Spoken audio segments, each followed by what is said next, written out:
welcome to This Explainer. Today, we're unpacking something literally mind-bending, the architecture of human entropy.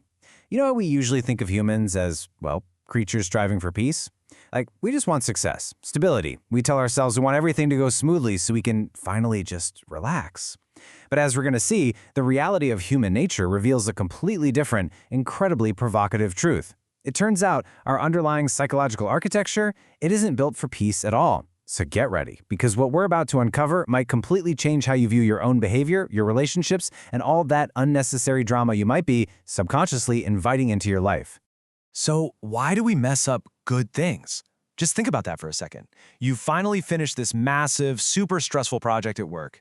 Your weekend is wide open, peace is finally achieved, the house is perfectly quiet, and then suddenly, out of nowhere, you pick a pointless, escalating argument with your partner.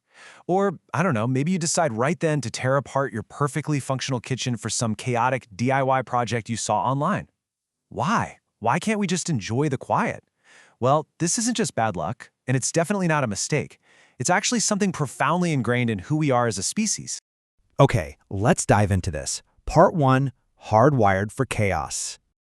To really understand this, we have to look at the baseline foundation of human behavior. Those destructive tendencies, those moments where things just inexplicably go off the rails, they're not accidental glitches in our mental operating system. They are the system. Humans are hardwired for conflict. And I really want to emphasize that word, hardwired. This isn't some learned behavior you pick up from a toxic workplace or a stressful childhood. It's not just a bad habit you can meditate away. Conflict is literally our baseline. It's our default biological setting. If you think about it from an evolutionary standpoint, early humans survived because they were hyper-vigilant, constantly looking for the next threat, the next predator, the next problem to solve.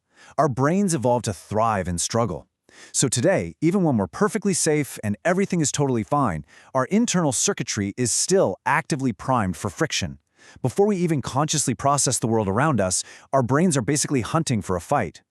And that brings us to the core concept of today's explainer, human entropy. Now, in the realm of physics, entropy is the natural, gradual decline of a closed system into disorder. Everything eventually breaks down, right? But when we apply this to human psychology, a really fascinating twist emerges. We don't just passively experience disorder as time goes on, we actively generate it. Human entropy is the hardwired human default to create chaos and conflict. We are fundamentally, biologically built to introduce friction into stable environments. We don't just wait around for the storm. If the sky is too clear for too long, we basically do a rain dance. We are the architects of our own entropy. Part 2, Breaking the Good. And this brilliantly illustrates how this built-in entropy manifests in our actual daily behaviors, our careers, and our personal lives. It's the ultimate paradox of our existence. On one side, we constantly chase the ideal of things going good. That's the stated goal, right? The pristine, unbroken vase we put on a pedestal.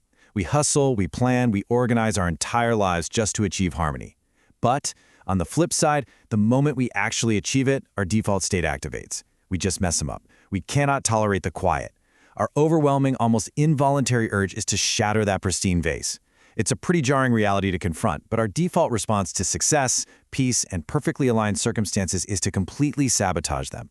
We simply don't know what to do with ourselves when things are working flawlessly. We break things to stick them back. Just let that sink in for a second. It's such a powerful, almost poetic phrasing, and honestly, it's a little bit ridiculous when you think about how exhausting it makes our lives. We don't break things because we want them destroyed forever, or because we secretly want to be miserable. No. We break them specifically so we have the opportunity to fix them. We shatter the glass just to give ourselves the urgent, all-consuming task of gluing the microscopic pieces together again. It's a profound observation about human nature, but it begs a massive, glaring question. Why? Why would we put ourselves through the immense exhaustion of breaking our own lives apart just to painstakingly put them back together? Part 3, the quest for relevance. Now, what's really interesting about this slide is It shows us that this seemingly irrational act of self-sabotage isn't actually irrational at all. There are hidden payoffs to chaos. The destruction we cause actually serves very specific, highly calculated psychological needs. And here's the kicker. We rarely even know we're doing this. Our brains are running this subconscious background script, engineering drama to get exactly what they desperately want. We aren't just flailing wildly in the dark here. We are executing an invisible strategy designed to feed our ego and our sense of identity. So, what are those payoffs? Well, they boil down to three core, inherently selfish psychological drives.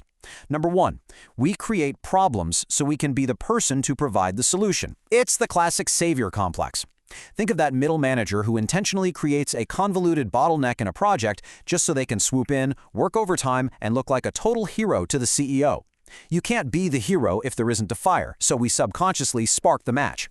Number two, being the savior puts us squarely in the limelight, giving us relevance and value.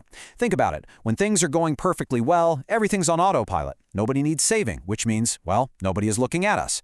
Chaos forces everyone's eyes back onto us, reaffirming our worth. And number three, it creates a purpose or a mission. Sometimes we'd rather have a deeply stressful, chaotic mission than no mission at all. Because without a crisis to manage, who are we? What's our utility? Let's move to and see how this builds into a predictable, highly mechanical loop.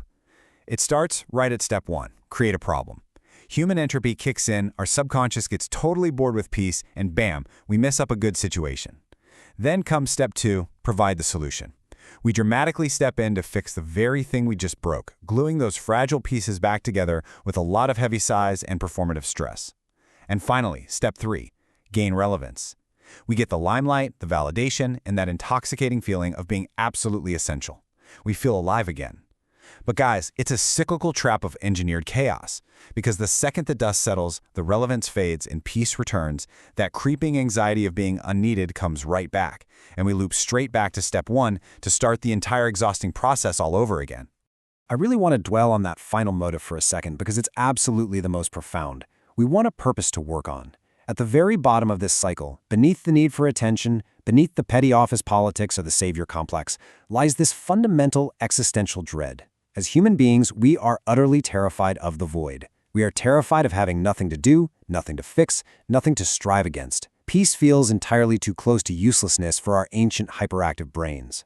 When there's no external threat, we're forced to just sit in the quiet stillness with ourselves, which is often the absolute most uncomfortable place to be. So the ultimate goal of human entropy is often just to manufacture a mission, literally any mission, no matter how destructive, just so we don't have to face the terrifying emptiness of a perfectly functioning life. So, look at your life right now. Look really closely at the fires you're putting out at work, the escalating drama in your relationships, the myriad of stresses you are actively, breathlessly managing every single day.